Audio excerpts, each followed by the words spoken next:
Hey everyone, this is Destiny, and today let's discuss if are we going through this thing right now in trucking because of owner operators or brokers or shippers? Let's just discuss this, right?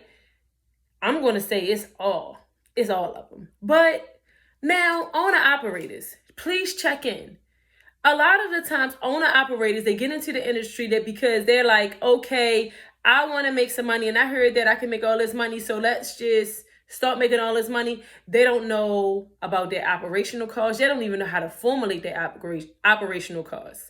They don't know how to prepare for taxes. They don't know how much they should be saving. They don't know how to write a business plan. They don't have business credit. They don't have good personal credit. And yet they like, okay, I want to make some money in trucking. Let me just stop you. The reason why we're in this mess right now is because owner operators, they do not know how to negotiate. Some dispatchers that you all are using do not know how to negotiate. So what we're dealing with, right, is that brokers are just giving you anything and you're taking it because you're like, well, I need to make something. I have this truck payment, I have insurance. Well, if you really think about it, if you go into a warehouse or a mall or a store, right? Let's just say if you go into JCPenney's. And JCPenney's have this bed sheet. It's real nice quality. When you sleep on it, you melt in it. And it's $200. If that $200 comforter set stay in there for about 5 months without none of them being sold, what do you think is going to happen? The price is going to go down. If we continue to allow brokers and shippers to continue to get taken advantage of us, what's going to happen is they're going to keep it that way.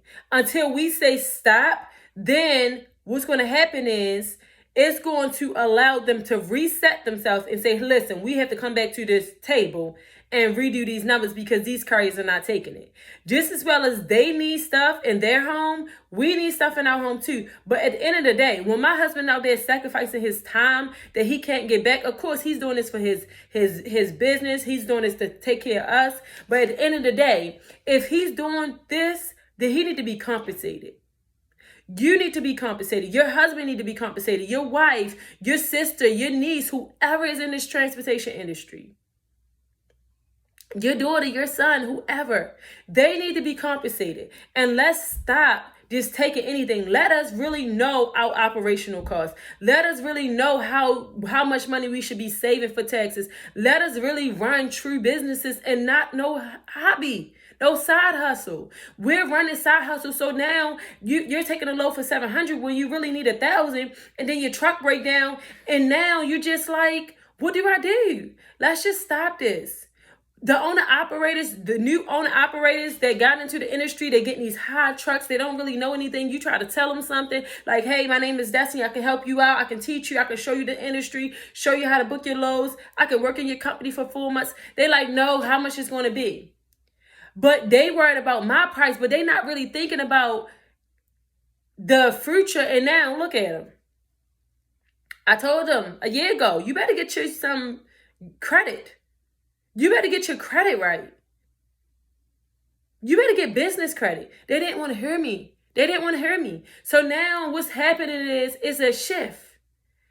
And now people are going back to work for their companies, working as company drivers when they were glorified company drivers in their own vehicle because they did not know how to manage their funds. So owner operators, I hope you're not the cause of what's going on if you're watching this, but some of you all are. Because some of you all, when the market was good, you really didn't know what was good.